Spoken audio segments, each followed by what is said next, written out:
Avant de commencer, je voulais faire une petite aparté pour dire que je ne suis absolument pas un jury de Sciences Po.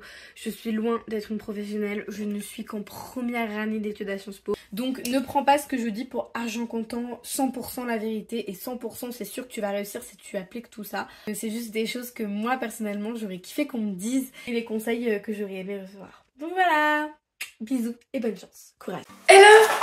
Bonjour et bienvenue dans cette nouvelle vidéo YouTube. Aujourd'hui, je suis très contente de te retrouver pour une nouvelle vidéo sur Sciences Po. Je vais te donner des conseils ou au moins des choses, des petits tips que j'ai observés lorsque j'ai fait les oraux pour Sciences Po parce que je suis à SOS Sciences Po et donc je fais passer des oraux à les terminales pour essayer de les préparer au mieux à l'examen. C'est des choses que j'ai observées en regardant les oraux. C'est des conseils aussi qu'on a pu me donner dans ma vie. J'espère qu'ils vont être utiles. Avant de commencer, je voulais juste te rappeler que tu es capable, que c'est possible, que rien n'est inatteignable et que si tu es arrivé à l'oral de Sciences Po, c'est déjà que tu es incroyable. Donc ne doute pas de toi, tout est possible. Le premier conseil, ce serait de préparer une introduction originale et qui te ressemble.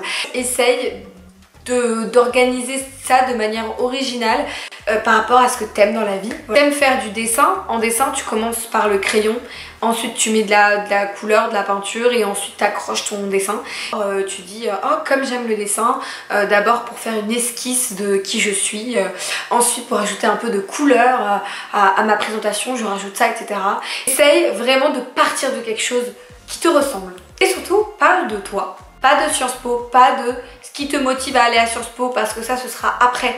Ce qui s'est passé dans ta vie avant pour que tu sois là aujourd'hui. C'est ça qui nous intéresse. Connais Sciences Po sur le bout des doigts. Tu dois connaître Sciences Po, les masters, ce qu'ils y font, tout par cœur. Ça doit être ton focus numéro 1, c'est Sciences Po. Tu dois savoir par cœur comment ça se passe. Je sais pas en fait comment ça s'organise parce que je trouve que le site de Sciences Po est mal fait pour ça. On comprend pas trop bien ce qu'on va faire, la manière dont on va le faire, etc. Pose des questions à des gens qui sont vraiment à Sciences Po. Et tu vas sur Instagram, tu vas sur Sciences Po, tu vas sur ceux qui sont abonnés à Sciences Po et il y aura que des gens de Sciences Po, ils le mettent dans leur bio. Donc n'hésite pas à leur envoyer des messages. Trouve des moyens de connaître par cœur l'institution, de son histoire, à son logo, à ses cours. Prépare-toi complètement à être déstabilisé. Tu sais qu'on va te poser des questions méga pièges. Alors n'aie pas peur de te les auto-poser. Sur l'Instagram de SOS Sciences Po, je crois 800 questions possibles qui peuvent tomber à l'oral. Essaye d'en faire le maximum. Il ne faut pas que tu aies réponse à tout, il faut que tu puisses répondre à tout. Essaye de t'adapter et de savoir comment réagir à des situations que tu n'arrives pas à contrôler. Prends ton temps, assume de pas savoir et assume d'avoir des blancs. T'as l'air trop bête quand tu fais un E, alors que si tu te tais, que tu gardes un blanc, tu prends ton temps pour réfléchir et ensuite tu parles, ça paraîtra beaucoup plus facile pour toi et aussi ça paraîtra beaucoup plus intelligent pour le jury. Sans faire de E, tu parais plus réfléchi que si t'en faisais un. N'aie pas peur de donner ton avis. Après, quand tu donnes ton avis et quand tu dis je pense ça, il faut aussi que tu sois non pas dans le jugement, mais un exemple tout simple. Tu ne peux pas dire je trouve que le système scolaire n'est absolument pas multiculturel et ne me permet pas de voir plein de choses différentes comme ce qu'on voit à Sciences Po. Non, parce que là tu juges l'école. On te demande pas de juger l'école, on te demande de te donner ton avis. Prépare tes perches et prépare tes questions. Prépare des petites phrases comme ça qui vont leur donner envie de te poser des questions. Parle d'un sujet qui t'intéresse, dont tu sais que tu vas pouvoir développer dessus. Tu ne vas pas en dire trop, mais tu ne vas pas non plus en dire pas assez. Que tu laisses le choix au jury de te poser des questions dessus. Respecte les mots, respecte les acronymes. On dit la télévision, pas la télé. Sur les journaux numériques et pas sur les news.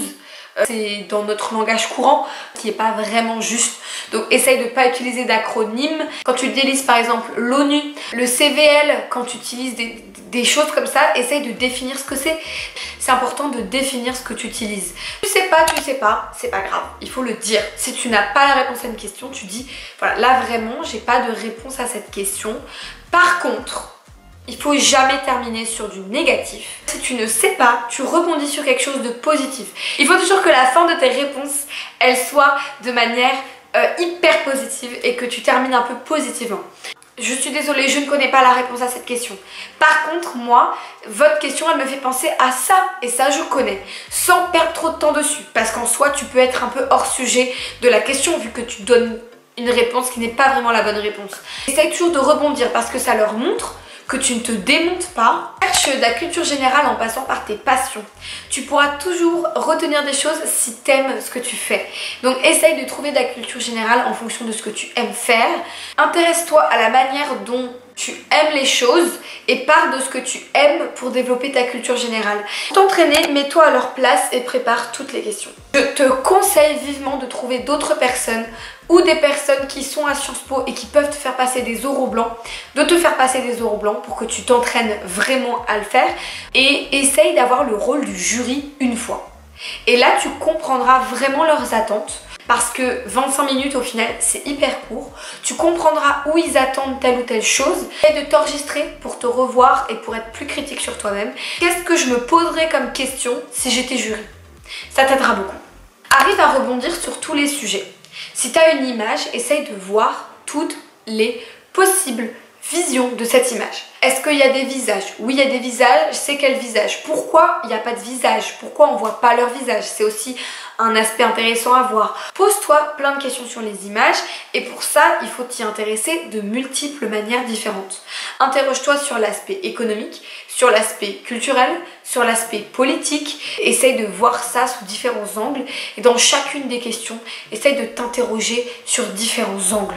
Essaye de voir en quoi le sport peut être politique, peut être économique, peut être culturel, peut être, je sais pas, dans le cadre du voyage, peut être présent dans le cadre de l'éducation, peut être présent dans le cadre de la santé.